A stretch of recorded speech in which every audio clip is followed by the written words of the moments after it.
नमस्कार साथियों, आपका हमारे इस YouTube चैनल में एक बार फिर से हार्दिक स्वागत है। आज की इस वीडियो में हम CET 10+2 और जो ग्रेजुएशन का विज्ञान विषय का जो सिलेबस है उसके अंदर एक टॉपिक लगता है भौतिक एवं रासायनिक परिवर्तन। हर शिफ्ट के अंदर यहाँ से एक प्रश्न निश्चित ही आएगा। तो आज हम इस टॉपिक को बड़े विस्तार से पढ़ेंगे और इसको अगर आपने अच्छे से समझ लिया, पढ़ लिया, तो इसके पश्चात आपको किसी प्रकार के नोट्स, गाइड या अन्य आपको देखने की आवश्यकता नहीं होगी। तो डिटेल से पढ़ेंगे, पूरा विस्तार से, आसानी से आपको चीज़ें समझ में आ जाएगी। सबसे पहले हम पढ़ते हैं भौतिक परिवर्तन।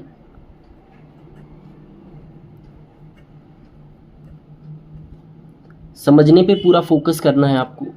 भौतिक परिवर्तन होता क्या है? सभी लगभग जो साथी तैयारी करते हैं वो इन चीज़ों को रटने का प्रयास करते हैं, लेकिन अगर कंसेप्ट समझ में आ जाए तो फिर प्रश्न कैसा ही आए, परीक्षा में कभी भी गलत नहीं होता है। तो रटने की बजाय हम चीज़ों को समझने की तरफ अपना ध्यान देंगे। तो सबसे पहले भौतिक परिवर्तन की परिभाषा पढ़ेंगे अपने। बड़ी सिंपल सी परिभाषा है कि भौतिक परिवर्तन वे परिवर्तन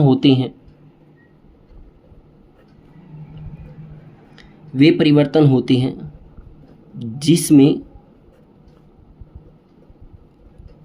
पदार्थ के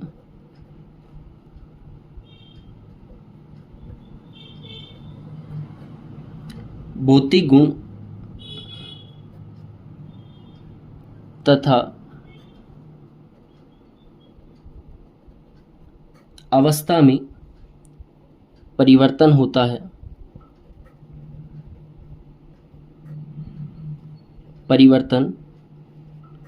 है। साथ ही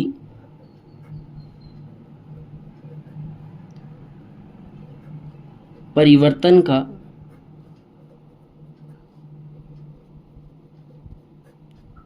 कारण हटाने पर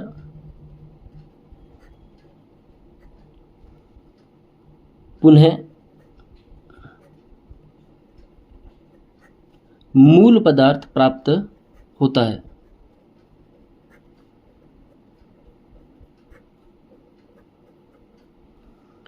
इसमें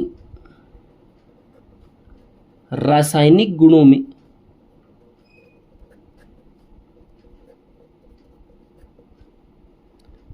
कोई परिवर्तन नहीं होता।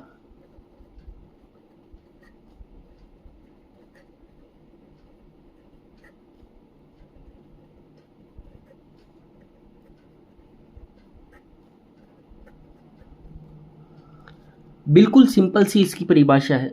अगर आपने परिभाषा समझ ली तो लगभग ये टॉपिक कंप्लीट ही आपको समझ में आ जाएगा कि भौतिक परिवर्तन वे परिवर्तन होते हैं जिसमें पदार्थ के केवल भौतिक गुण बदले या उसकी अवस्था में परिवर्तन हो, और यदि परिवर्तन का कारण हटा दें तो पुनः मूल पदार्थ प्राप्त होता है, और इसके अंदर रासायनिक गुणों में कोई भी परिवर्तन नहीं होता है।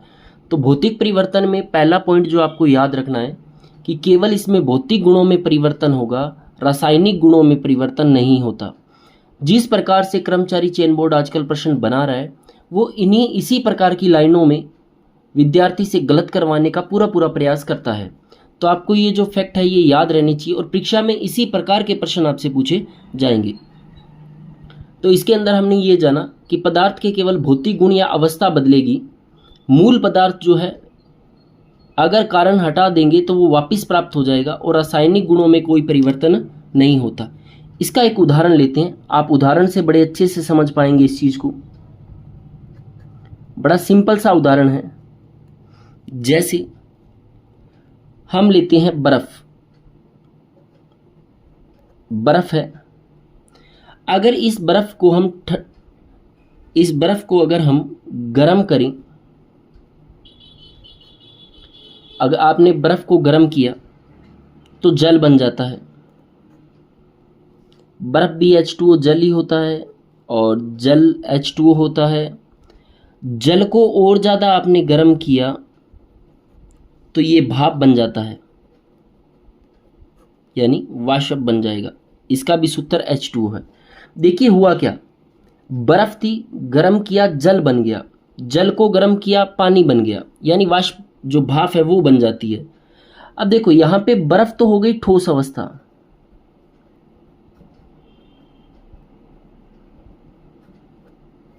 जल हो गया द्रव अवस्था,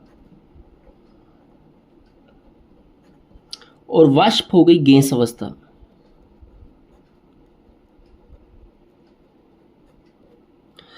बर्फ से जल बना, जल से भाप बनी।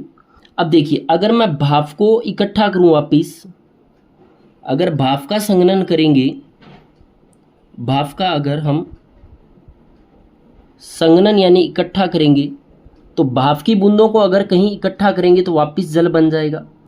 जल को अगर हम ठंडा करें, भाई जल है उसको आपने फ्रिज में रख दिया ठंडे होने के लिए, पुनः बर्फ बन गई। देखो बर्फ से जल बना, जल से भाप बनी, भाप से वापस जल बन सकता है, जल से बर्फ बन सकती है। हुआ क्या, अब देखिए पहले ये ठोस अवस्था में था, फिर द्रव बना, फिर गैस बना। तो यही भौतिक परिवर्तन होता है कि केवल भौतिक गुण, पदार्थ के केवल भौतिक गुण और केवल अवस्था, जैसे देखो ठोस अवस्था, द्रव अवस्था, गैस अवस्था में परिवर्तन होता है। अगर परिवर्तन का कारण हटा दें, जैसे जल है, इसको अगर हम गर्म करना बंद कर दें तो वापस जल का जल ही बच जाएगा हमारे पास। कि अगर परिवर्तन का कारण हटा दें तो पुनः मूल पदार्थ प्राप्त होता है। रासायनिक गुणों में कोई परिवर्तन नहीं होता। इसका मतलब देखिए ये बर्फ है, ये बर्फ भी तो जल ही है। ऐसा तो नहीं कि भाई अब क्रिया करके इसने जल के स्थान पे कोई और नया पदार्थ बना दिया हो, तो ऐसा कभी भी भौतिक परिवर्तन में नहीं होता है। भौतिक परिवर्तन में आप याद रखो केवल पदार्थ की अवस्था बदलती है, मूल पदार्थ जो है वो कभी भी बदलता नहीं है। आपको इस चीज़ का ध्यान रखना है कि भौतिक परिवर्तन में कभी भी नया पदार्थ नहीं बनेगा। चलिए अब हम इसके उदाहरण लिखते हैं कुछ। जैसे उदाहरण लिखते हैं, 2-4 बेसिक उदाहरण हैं। परीक्षा में कई बार यही उदाहरण पूछ लिए जाते हैं। जैसे नंबर 1, लोहे का चुंबक बनना।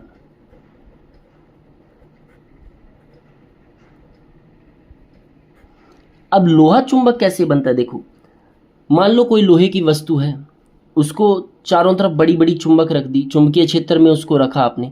कुछ देर बाद वो लोहे की वस्तु भी अपनी तरफ चीज़ों को खींचना शुरू कर देती है। ठीक है, तो लोहा चुंबक की तरह काम तो कर रहा है, पर ऐसा थोड़ा ना कि लोहा चुंबक ही बन गया। जैसे ही आपने वो बड़े वाले चुंबक उससे हटाए, लोहे को वापस अकेला रखा, तो अब लोहा पुनः लोहा ही रह गया। कहने का मतलब यह है कि नया पदार्थ कुछ नहीं बनेगा, केवल चीज़ों की अवस्था ही बदलेगी। नंबर 2, शक्कर का पानी में विलय होना। शक्कर का पानी में विलय होना। भाई शक्कर थी, शक्कर को आपने पानी में मिला दिया, एक बार के लिए तो वो घुल गई। फिर आपने मान लो पानी को गर्म किया, तो जैसे जैसे आपने उसको चेंज करोगे, आप उसका टेम्परेचर बढ़ाओगे, तो जल जो है वो तो वाष्प बन के उड़ता जाएगा और आपके पास पुनः शक्कर की शक्कर रह जाएगी। तो कहने का मतलब ये है कि शक्कर का पानी में विलय होना भी अपने आप में एक प्रकार का भौतिक परिवर्तन है, कुछ नया पदार्थ इसमें नहीं बन। तीसरा है नौसादर।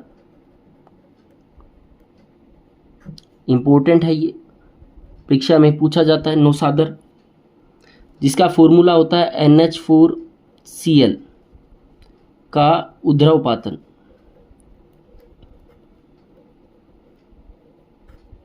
उद्रवपातन। तो ये 3 उदाहरण हो गए इसके, लोहे का चुंबक बनना, शक्कर का पानी में मिलना, नौसादर का उद्रवपातन।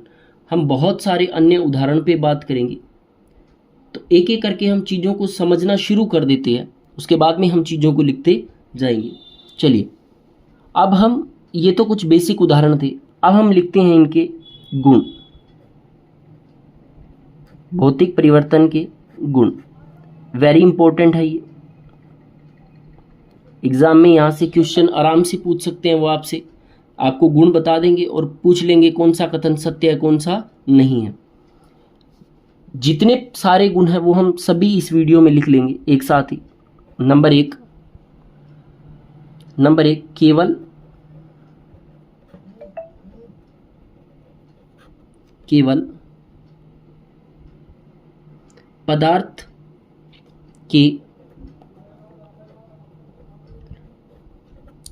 पदार्थ के भौतिक गुणों जैसे अवस्था, रंग, गंध आदि में परिवर्तन होता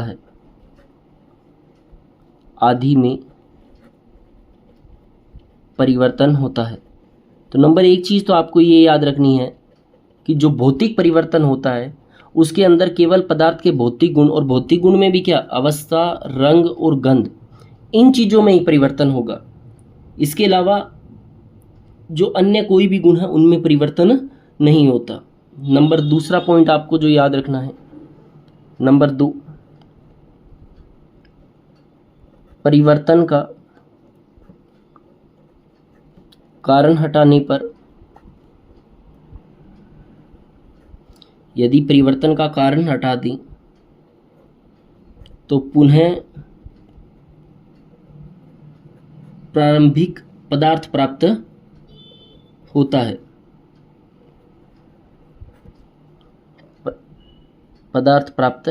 है। इस लाइन का मतलब क्या है, देखो यहाँ पे ये पानी था, जल था, आपने उसको ठंडा करने फ्रिज में रख दिया। अब वो पानी जो है वो धीरे धीरे बर्फ बन रहा है। बर्फ क्यों बन रहा है? क्योंकि आपने उसको ठंडा करने के लिए रखा हुआ है। अगर आप उसको फ्रिज से बाहर निकाल दोगे, यानी कि परिवर्तन का अगर आप कारण ही हटा दोगे, तो पुनः प्रारंभिक पदार्थ यानी जो बर्फ बनी हुई थी वो फिर से क्या बन जाएगी, जल यानी पानी बन जाएगी। इसका मतलब है कि अगर परिवर्तन का कारण हटा दें तो जो हमारे पास पहले पदार्थ था वही पदार्थ पुनः प्राप्त होता है। तीसरा पॉइंट, परीक्षा में यही पॉइंट आपसे पूछे जाएंगे। यह परिवर्तन अस्थायी होता है। इस चीज को रट लें भाई, वेरी वेरी इंपॉर्टेंट लाइन है ये, कि भौतिक परिवर्तन जो है वो अस्थायी होता है। इसके बाद में हम रासायनिक परिवर्तन भी पढ़ेंगे, लेकिन भौतिक परिवर्तन का गुण है कि ये कैसा होता है, तो अस्थायी होता है। अस्थायी का मतलब कि स्थायी नहीं होगा। कैसे, देखो बर्फ थी, जल बन गया, भाप भी बन गई, भाप का जल भी बन गया, जल से बर्फ बन गई, तो कोई स्थायी थोड़ना, ऐसा थोड़ना कि एक बार बन गया। जैसे मान लो हम हमारे घर में दूध रखते हैं, दूध के अंदर जैसे ही हमने छाछ डाली, ठीक है, तो दूध दही में बदल गया। अब दही में बदल गया, ये तो स्थायी है कि अब वो दही है तो दही रहेगा, अब वो वापस दूध तो प्राप्त नहीं हो सकता। तो यही भौतिक परिवर्तन के अंदर क्या होता है कि ये परिवर्तन स्थायी नहीं होते, अस्थायी होते हैं। मतलब जो चीज़ पहले थी वो वापस वैसी की वैसी प्राप्त हो सकती है, ये भौतिक परिवर्तन के अंदर होता है। उसके बाद में है जैसे नए पदार्थों का निर्माण नहीं होता, नए पदार्थ का निर्माण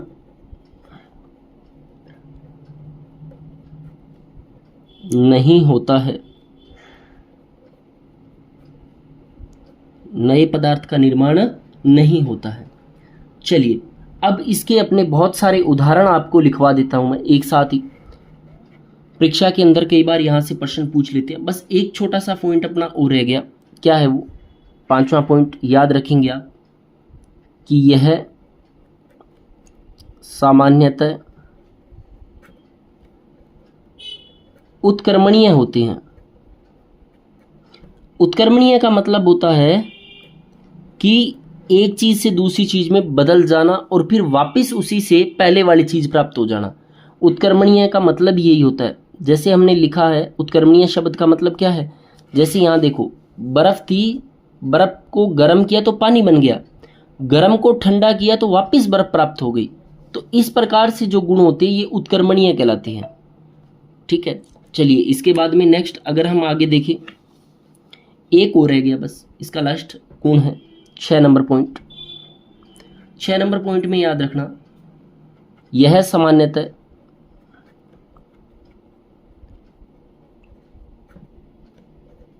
बंद पात्रों में होता है। यह सामान्यतः बंद पात्रों में होता है। अगर यहाँ से मान लो कर्मचारी चयन बोर्ड बहुत अच्छा प्रश्न पूछना चाहे तो वो आपसे पूछ सकता है कि निम्नलिखित में से कौन सा कथन भौतिक परिवर्तन के लिए सत्य नहीं है, या नीचे दिए गए कथनों में उपयुक्त विकल्प चुनो। तो आपको दे देगा 1 2 3 4 दे दिए पॉइंट, इनमें से कोई भी 6 पॉइंट दे दे और आपसे पूछ ले कि सही कौन सा है गलत कौन सा है। अब इस पॉइंट को चेंज कर देगा कि यह परिवर्तन अस्थायी की जगह स्थायी दे देगा। तो आपको पता होना चाहिए कि भौतिक परिवर्तन अस्थायी होते हैं। तो बिल्कुल जो आज का ट्रेंड है उसी हिसाब से हम चीज़ों को पढ़ते आ रहे हैं। इसके बाद में हम कुछ उदाहरण जो हैं उन पे बात करेंगे। आप चाहो तो उनको लिख सकते हो।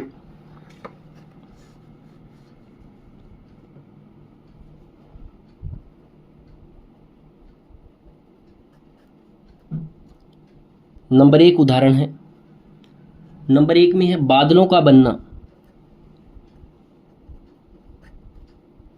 बादलों का बनना, तो याद रखें बादलों का बनना किस प्रकार का प्रक्रम है। तो बादलों का बनना भौतिक परिवर्तन के अंदर आता है।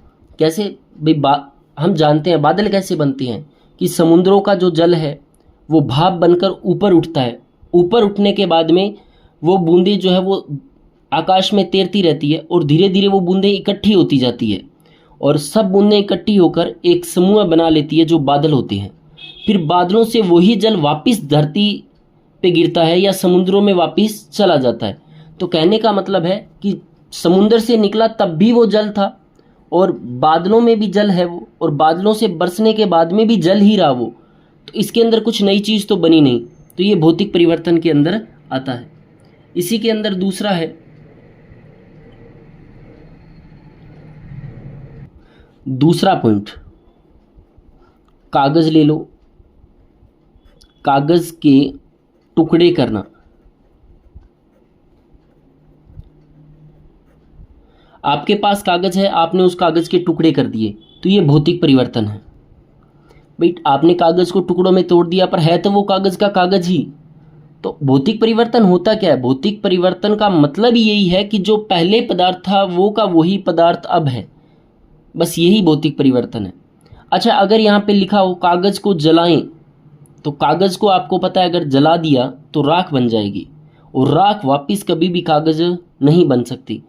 तो कागज के टुकड़े करना तो भौतिक परिवर्तन है, परंतु कागज को जलाना जो है वो रासायनिक परिवर्तन कहलाता है। चलिए इसके बाद में हम लिखते हैं लकड़ी, चौक,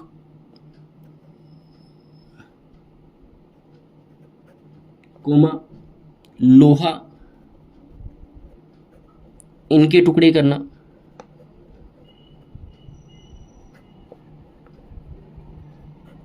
किसी भी चीज़ के अगर आप टुकड़े करते हो तो वो भौतिक परिवर्तन में गिना जाता है। इसके बाद में है बल्ब का जलना, बल्ब का जलना भौतिक परिवर्तन में आता है। और उदाहरण लिखते हैं सोने का पिघलना, भौतिक परिवर्तन ही है। सोना जो है आपने उसको गर्म किया, सोना पिघला, सोने का पानी बन गया, लेकिन सोने का पानी है तो सोना ही ना, मतलब कुछ नई चीज़ तो बनी ही नहीं। जब तक नई चीज़ नहीं बनेगी तब तक वो भौतिक परिवर्तन रहेगा, और जैसे ही कोई नई चीज़ बन जाएगी तो फिर वो भौतिक न रहकर रासायनिक परिवर्तन में बदल जाता है। और अपने लिखते हैं जैसे मोम का पिघलना, मोमबत्ती की जो मोम है उसका पिघलना, ये भौतिक परिवर्तन में आता है। वेरी इंपॉर्टेंट, सबसे ज़्यादा परीक्षा में पूछे जाने वाला उदाहरण यही है। इसके अलावा देखो कोयले का हीरे में बदलना, कोयले का हीरे में बदलना, कोयला जो है उसका हीरे में बदलना भी भौतिक परिवर्तन है। क्रिस्टलीकरण करना, कोई भी चीज़ है अगर आप उसका क्रिस्टलीकरण करते हो, क्रिस्टलीकरण करना भी भौतिक परिवर्तन के अंदर ही आता है। इसके अलावा याद रखना है 9 नंबर। अब 9 नंबर में मैं एक साथ लिखा देता हूँ। मान लो कपूर है, चाहे आपके पास नौसादर है, चाहे आपके पास नेफ्थलीन है,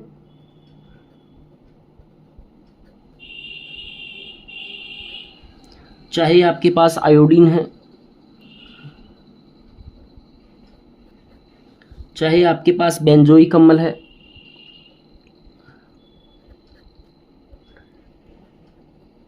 और चाहे आपके पास ठोस CO2 है, इन सब का जब अगर उद्रवपातन करेंगे, इन सब का अगर हम उद्रवपातन करेंगे तो ये भौतिक परिवर्तन ही कहलाता है। अगर पेपर में आ जाए कि आयोडीन का उद्रवपातन करना किस प्रकार का प्रक्रम है, तो ये भौतिक परिवर्तन है। तो याद रखना है, कपूर का, नौसादर का, नेफ्थलीन का, आयोडीन का, बेंजोइक अम्ल, शुष्क बर्फ, ठोस CO2, इन किसी भी चीज़ का अगर आप उद्रवपातन करते हो तो ये सारे के सारे भौतिक परिवर्तन में आते हैं। उसके बाद में याद रखना, संघनन व आसवन, संघनन व आसवन, ये दो प्रक्रिया होती है, ये दोनों प्रक्रिया भी भौतिक परिवर्तन है। संघनन और आसवन जो प्रक्रिया है ये भी भौतिक परिवर्तन के उदाहरण के अंदर आते हैं। इस चीज़ को भी याद रखना है कि संघनन व आसवन जो प्रक्रिया है ये भी भौतिक परिवर्तन के अंतर्गत ही आती है। तो ये कुछ फैक्ट थे भौतिक परिवर्तन से रिलेटिव। हमने बड़ी बेसिक सारी बातें पढ़ ली है। चलिए एक बार फिर से हम देख लेते हैं थोड़ा सा। भौतिक परिवर्तन अभी हम पढ़ रहे थे कि भौतिक परिवर्तन क्या होता है। वे परिवर्तन जिसमें पदार्थ के भौतिक गुण और अवस्था में परिवर्तन होता है। परिवर्तन का कारण हटा दें तो पुनः मूल पदार्थ प्राप्त होता है। रासायनिक गुणों में कोई भी परिवर्तन नहीं होता। फिर उदाहरण पढ़े हमने, लोहे का चुंबक बनना, शक्कर का पानी में विलय होना, नौसादर का उद्रवपातन, ये सब भौतिक परिवर्तन के उदाहरण हैं। गुण याद रखने हैं कि केवल पदार्थ के भौतिक गुणों जैसे अवस्था, रंग और गंध में परिवर्तन होता है। परिवर्तन का कारण हटाने पर पुनः प्रारंभिक पदार्थ प्राप्त होता है। और ये जो परिवर्तन होते हैं ये कैसे होते हैं, अस्थायी होते हैं। नए पदार्थ का कभी भी निर्माण नहीं होता। और ये जो प्रक्रम है ये उत्क्रमणीय होते हैं। और ये जो प्रक्रिया है ये बंद पात्रों में होती है। इसके अलावा इसके कुछ उदाहरण और हैं, जैसे बादलों का बनना, कागज़ के टुकड़े करना, लकड़ी, चौक या लोहे के टुकड़े करना, बल्ब का जलना, सोने का पिघलना, मोम का पिघलना, कोयले का हीरे में बदलना, क्रिस्टलीकरण करना। और ये कई पदार्थ लिखे हुए हैं, कपूर, नौसादर, नेफ्थलीन, आयोडीन, बेंजोइक अम्ल, ठोस CO2, इन सब का उद्रवपातन करना भी भौतिक परिवर्तन है। और संघनन और जो आसवन की प्रक्रिया होती है ये भी भौतिक परिवर्तन ही कहलाती है। तो इसके साथ ही अपना जो भौतिक परिवर्तन का टॉपिक है ये यहीं पे कंप्लीट होता है। अब हम नेक्स्ट अपना पढ़ेंगे रासायनिक परिवर्तन। और इस टॉपिक में से CET की सभी शिफ्ट में एक क्वेश्चन पक्का आएगा, भले ही वो 10+2 हो चाहे ग्रेजुएशन हो। इसको अगर आप ढंग से नहीं पढ़ोगे तो फिर सही करना मुश्किल हो जाएगा, क्योंकि आजकल रटी रटाई चीज़ें परीक्षा में कम पूछी जा रही है। जो कर्मचारी चयन बोर्ड है वो वर्तमान में फैक्ट देता है, आपको 4 या 5 फैक्ट दे देगा और पूछ लेगा कि कौन सा सत्य है और कौन सा असत्य है। चलिए अब हम दूसरा परिवर्तन पढ़ते हैं, रासायनिक परिवर्तन।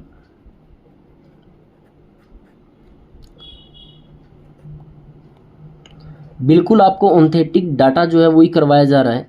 इसको पढ़ने के बाद में आपको किसी भी प्रकार की गाइड या अन्य चीज़ें पढ़ने की आवश्यकता नहीं होगी। तो रासायनिक परिवर्तन क्या होता है इसके बारे में हम लिखते हैं कि रासायनिक परिवर्तन वे परिवर्तन होते हैं जिसमें रासायनिक परिवर्तन वे परिवर्तन होते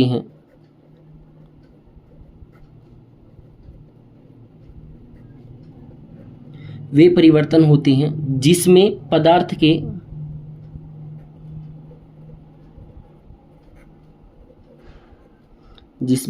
के रासायनिक गुणों में परिवर्तन होता है, परिवर्तन होता है मतलब पदार्थ के रासायनिक गुण बदलेंगे। भौतिक परिवर्तन में तो भौतिक गुण बदल रहे थे, यहाँ रासायनिक परिवर्तन में रासायनिक गुण बदलेंगे, वह नया पदार्थ बनता है, नया पदार्थ बनता है और इस पूरी प्रोसेस के अंदर नया पदार्थ बनेगा ही बनेगा। ठीक है, नया पदार्थ बनता है और इसके अंदर एक कंडीशन होती है कि अगर रासायनिक परिवर्तन हो जाए, रासायनिक परिवर्तन होने पर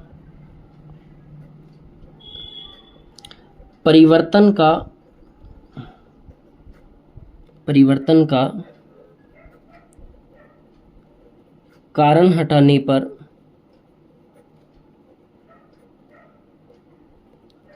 आवश्यक नहीं है कि प्रारंभिक पदार्थ प्राप्त हो।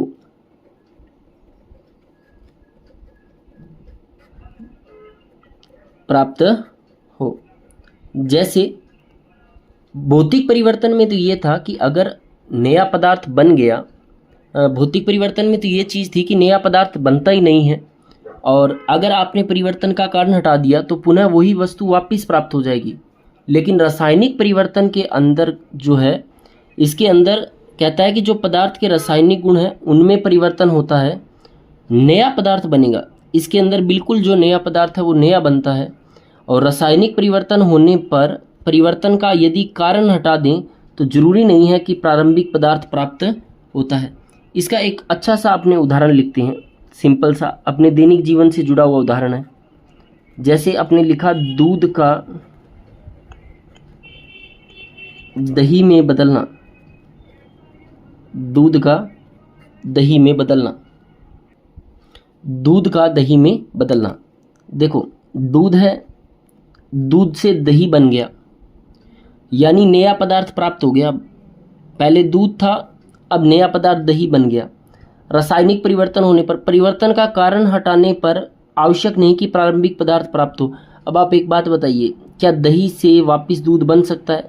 नॉट पॉसिबल, ये चीज़ पॉसिबल ही नहीं है कि दही पुनः दूध में बदल जाए, ऐसा संभव ही नहीं है। तो यही चीज़ है कि रासायनिक परिवर्तन में नया पदार्थ बनेगा और भौतिक परिवर्तन जो होता है उसके अंदर नया पदार्थ नहीं बनता। बस यही एक बेसिक सा गुण है, इसको आपको याद रखना है। और उदाहरण देखो, नंबर 1, कोयले का जलना, कोयले का जलना। इसकी समीकरण अगर देखूं, C यानी कोयला, O2 यानी ऑक्सीजन, इसकी उपस्थिति में जलाया तो बन गया CO2 कार्बन डाइऑक्साइड। अब बताओ, आपने कोयले को जलाया, कोयले को जलाने के बाद में कोयले की राख बन चुकी है और इससे कार्बन डाइऑक्साइड गैस बाहर निकल चुकी है। अब बताइए, क्या आप वापस उससे कोयला बना सकते हो? ये पॉसिबल नहीं है। मतलब एक बार अगर कोयला जल गया तो फिर जल गया हो, उससे वापस पुनः पहले वाला पदार्थ प्राप्त नहीं किया जा सकता। यही रासायनिक परिवर्तन के अंदर होता है। तीसरा देखो, बनी हुई सब्जी का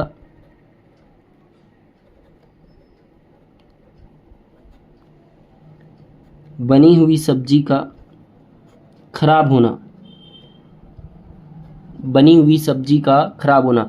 आपने घर में सब्जी तैयार की, उसको पका लिया अच्छे से, अगर अब आप उसको 1-2 दिन 3 दिन इस्तेमाल नहीं करोगे तो वो सब्जी खराब हो जाएगी। तो बनी हुई सब्जी का खराब होना भी अपने आप में रासायनिक परिवर्तन के अंतर्गत आता है। चलिए अब इसके हम रासायनिक परिवर्तन के कुछ गुण पढ़ेंगे। जैसे हमने भौतिक परिवर्तन के गुण पढ़े थे, वैसे ही रासायनिक परिवर्तन के गुण हम पढ़ेंगे। कुछ भी नहीं छोड़ा जाएगा इस वीडियो में, इस टॉपिक से रिलेटिव आपको एक एक चीज़ बता दी जाएगी। अच्छे से आप इनके नोट्स लिखें, एक प्रश्न यहाँ से 101% पूछा जाएगा। चलिए, तो रासायनिक गुण में पहला गुण है नंबर 1, रासायनिक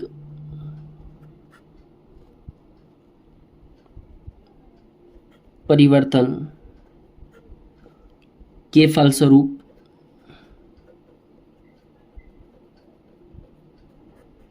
रासायनिक परिवर्तन के फलस्वरूप बनने वाला पदार्थ, रासायनिक परिवर्तन के फलस्वरूप बनने वाला पदार्थ रासायनिक गुणों व संगठन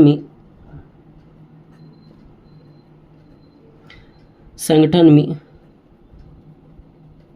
प्रारंभिक जो गुण होते हैं, प्रारंभिक पदार्थ से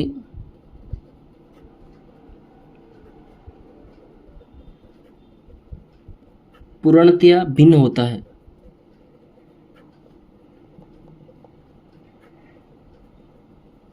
कि रासायनिक परिवर्तन के फलस्वरूप बनने वाला पदार्थ जो है वो रासायनिक गुण व संगठन में प्रारंभिक पदार्थ से पूर्णतः भिन्न होता है। इस लाइन का मतलब क्या है? जैसे देखो, दूध जो था वो दही बन गया।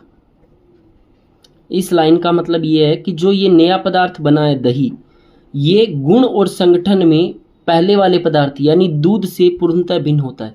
आपको भी पता है कि दूध जो है और जो दही है उन दोनों के गुण कभी भी सेम नहीं होते हैं, उनके गुण व संगठन जो है वो अलग अलग होते हैं। चलिए दूसरा,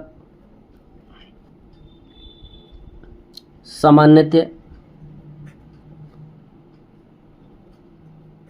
पुनः प्रारंभिक पदार्थ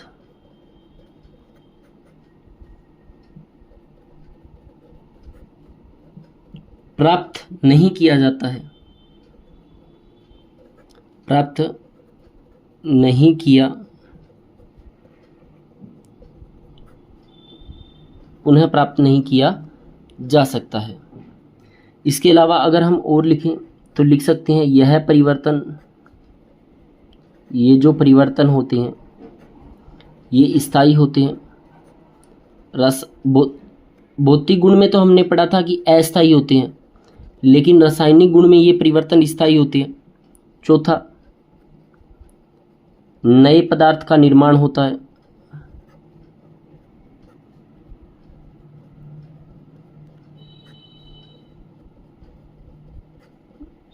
नए पदार्थ का निर्माण होता है।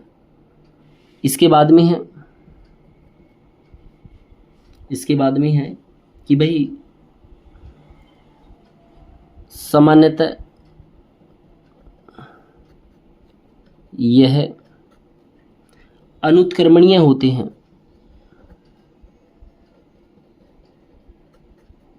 सामान्यतः यह अनुत्क्रमणीय होते हैं। इसके बाद में और पॉइंट है, यह प्रक्रिया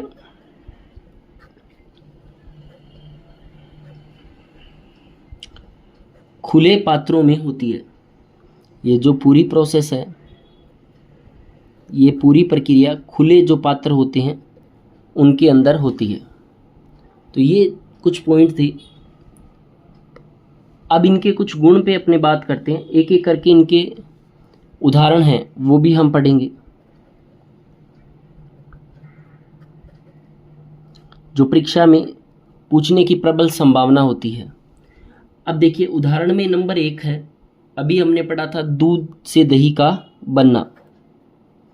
उसके बाद में है गोबर गैस का बनना।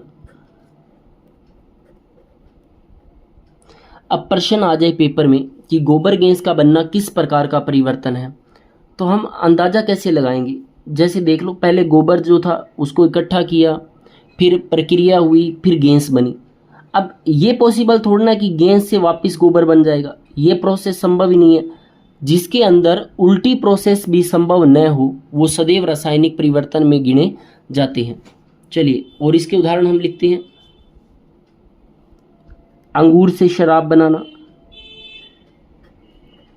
अंगूर से शराब बनाना, कि भाई अंगूर है उससे शराब बना ली। अब ये पॉसिबल थोड़ा ना कि शराब से पुनः अंगूर बन जाएगा। तो जिसके अंदर अनुत्क्रमणीय प्रक्रम होता है, मतलब उल्टा संभव न हो, तो वो प्रोसेस जो है वो रासायनिक परिवर्तन में गिनी जाती है। और देखो 3 नंबर,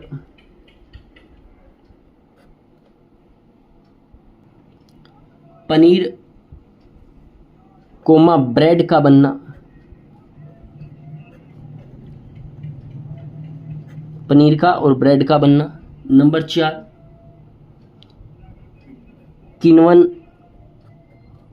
किण्वन या सड़ना। मान लो किसी भी पदार्थ का अगर किण्वन किया जाए या कोई पदार्थ सड़ रहा है तो वो रासायनिक परिवर्तन में आता है। और उसके बाद में वेरी वेरी इंपॉर्टेंट, याद रखना, श्वसन की प्रक्रिया, श्वसन की प्रक्रिया ये सबसे ज़्यादा इंपॉर्टेंट है। पेपर में पूछा जाता है कि श्वसन की प्रक्रिया किस प्रकार का प्रक्रम है, तो ये रासायनिक परिवर्तन होता है। छठा इसका उदाहरण है प्रकाश संश्लेषण।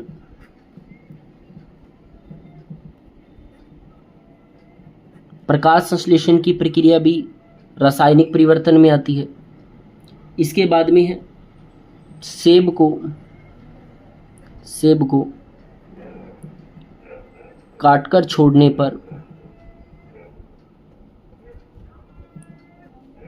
पर सेब का क्या होना, भूरा होना, भूरा या लाल होना। कि अगर हम सेब को काट कर छोड़ेंगे तो सेब जो है या तो भूरा हो जाएगा और या लाल हो जाता है। चलिए और उदाहरण अपने लिखते हैं इसके। भोजन का पाचन, भोजन का पाचन होना, भोजन का पाचन होना। इसके बाद में और उदाहरण पे हम बात करते हैं लोहे पर जंग लगना। लोहे पर जंग लगना भी रासायनिक परिवर्तन है। कागज का जलना, अभी हमने थोड़ी देर पहले पढ़ा था कि कागज का या कागज के टुकड़े करना वो तो था भौतिक परिवर्तन, और कागज का जलना जो है वो रासायनिक परिवर्तन में आता है। ठीक है, इसके बाद में नेक्स्ट इसी में आएगा। अन्य उदाहरण में हम पढ़ेंगे। देखिए एक उदाहरण होता है, अगर हम आगे बात करें इसमें तो जितनी भी विक्रियाएं हैं उन विक्रियाओं में ऊष्मा का उत्सर्जन यानी निकलना व अवशोषण होना।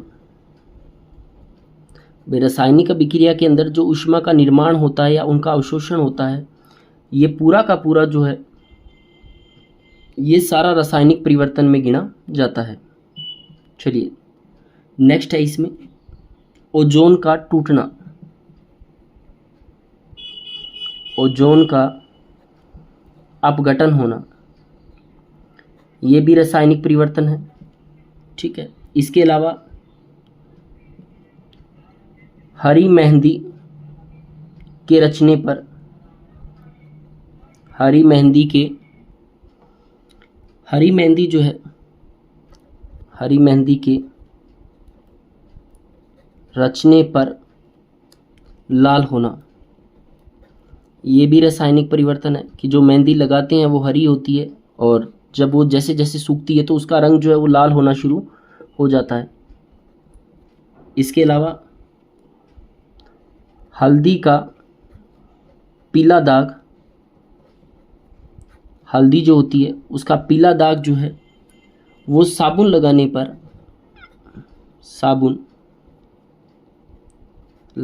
पर लाल हो जाता है। तो ये भी रासायनिक परिवर्तन में गिना जाता है कि हल्दी का पीला दाग साबुन लगाने पर लाल हो जाता है। चलिए इसके अलावा और भी हम इसके गुण हैं जिन पे हम बात करेंगे। इसके अलावा अगर हम गुण लिखें तो एक गुण होता है जादूगर जो होता है द्वारा सफेद धुएं का निर्माण, कि जादूगर जो है वो सफेद धुएं का निर्माण करता है, तो ये जो प्रक्रिया है ये भी रासायनिक परिवर्तन में आती है। अब जादूगर सफेद धुआं कैसे लाता है, तो इसका तरीका देखिए। NH4OH, अमोनियम हाइड्रोक्साइड, इसकी क्रिया जब HCl से कराई जाती है तो NH4Cl बनता है और यही सफ़ेद धुआं होता है, प्लस H2O। ये जो NH4Cl लिखा हुआ है यही सफ़ेद धुआं होता है। जो जादूगर होता है वो अपने जादू के अंदर जो सफ़ेद धुएं का निर्माण करता है तो उसके अंदर NH4Cl का ही निर्माण होता है। उसके बाद में आपने देखा होगा जादूगर कई बार पानी में आग लगाता है, जादू से जो पानी है, जादू से पानी में आग लगाना, जादू से पानी में आग लगाना भी रासायनिक परिवर्तन में गिना जाता है। इसके अलावा चूने का पानी में मिलना, पहले के टाइम जो घरों पे कलर करने के लिए चूने का प्रयोग करते थे और चूने को पानी में मिलाते थे, तो उससे जो फिर चूने का विलयन तैयार होता था जिसका उपयोग दीवारों पर सफ़ेदी करने में करते थे, तो ये भी रासायनिक परिवर्तन ही होता है। इसके अलावा और भी अपने उदाहरण अगर देखें तो इसके अंदर एक उदाहरण आता है चांदी पर काली परत का जमना।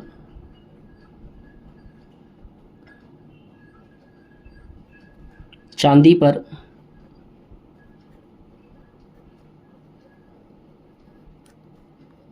काली परत का जमना,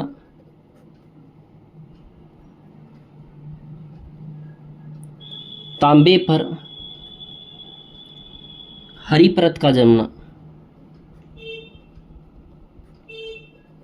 तो याद रहे कि चांदी पर तो काली परत जमती है और जो तांबा होता है उस पर हरे रंग की परत जमती है। और यहीं पे अगर हम बात करें लोहा है तो लोहे पर भूरे रंग की परत का जमना।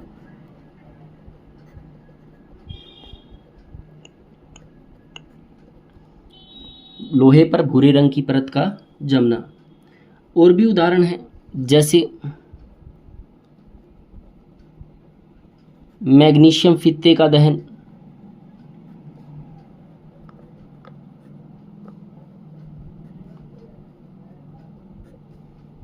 और लिखें प्लेटिनम तार का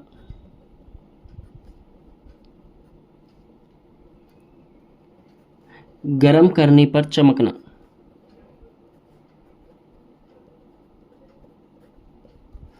तो ये अपने रासायनिक परिवर्तन के उदाहरण पढ़े हैं।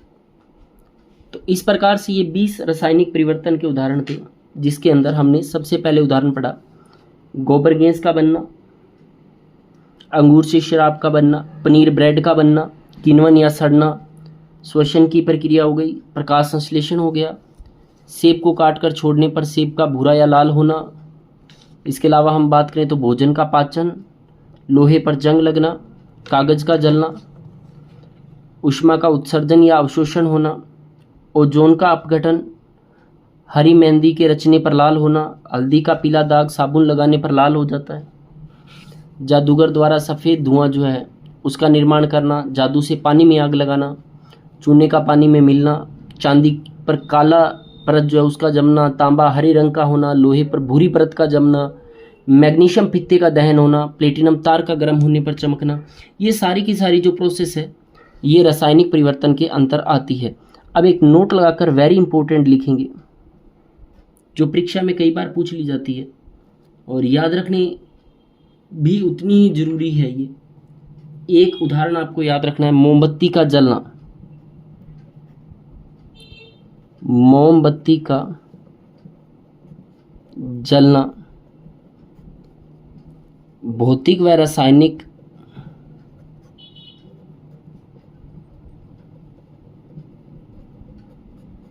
भौतिक व रासायनिक